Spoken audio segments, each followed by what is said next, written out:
campaigns locally, regionally and internationally, and has championed children and young people's direct participation in decision making.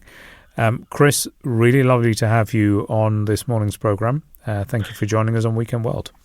Yeah, thank you for having me. I've been listening in this morning, and it's a really interesting topic that you're discussing, so thank you for the invite. So, Chris, tell us a little something about yourself, first of all, and how you came to be in this role and why you think it's so important to support the rights of children and young people. Well, I guess the starting point is that I'm a father of 4 boys, and that's, I suppose, my first job in life is to be a parent to them and to guide them in their journey. But in terms of my own professional career, I left school in 1996, and I guess I was thinking about teaching at that time. But I ended up working in the community. I volunteered in a local community in North Belfast.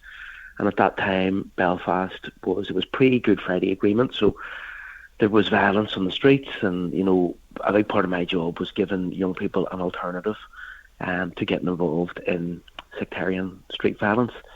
And I think it was then that my love and passion for social justice developed. It was working in a community, getting an understanding of how people can work together to try and make things better for everyone. So a particular community that I worked in would have suffered from socio-economic disadvantage, so lots of poverty, and that's then I followed a career in the youth work, and I've been a youth worker since leaving school, really, and I was honoured to get this job just over 18 months ago.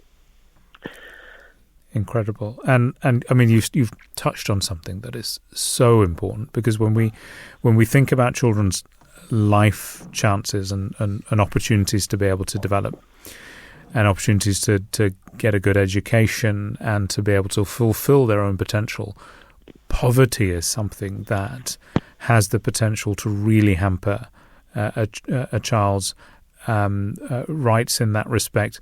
Even the simple aspects of good nutrition, being able to get enough food. Yeah, for sure. I mean, when you look at the poverty figures in UK, so here in Northern Ireland you have 1 in 4 children living in poverty.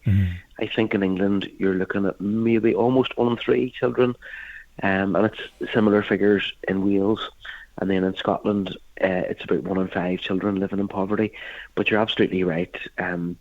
Poverty is such a big issue, and has impacts on so many other areas of a child's life, education and health, to name just 2.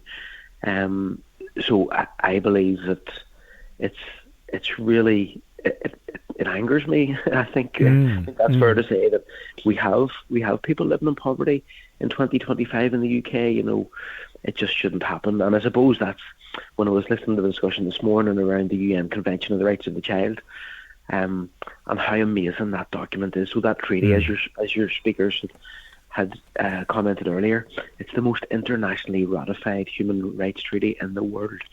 It's signed up by almost all of the countries in the UN, and that treaty is based on ensuring that children get what they need, ensuring that they get support, they live in safety, they have healthy, nutritious food and clean water.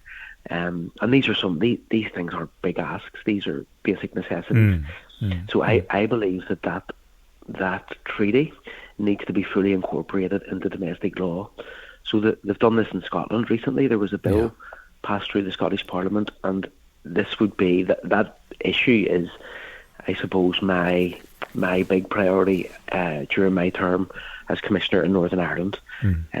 It's probably the single most impactful thing that our policymakers can do, because it would ensure that all of those rights, the 42 articles, would be legally enforceable, and that we would have frameworks in place to ensure that the child's voice and the child's needs and their best interests are at the heart of every decision the government makes. Really, really important. Chris, I must say that the work that you have to do and the responsibility that you have within your portfolio is probably one of the most important portfolios maybe in government, because it really deals directly with our future generations and making sure that they have the tools to be able to flourish and to help our country flourish. Yeah. So against that assumption, let me ask you, where are you winning and where do you need to do more? That is a really great question, and thank you for asking it. It does feel sometimes like every day is a battle, you know.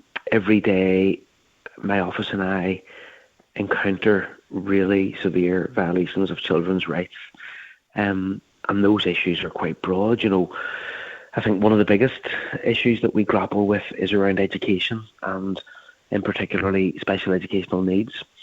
And this is a thing that's, I would suggest, a global issue, in that more children are presenting with more complex needs, and our education system doesn't always meet those needs.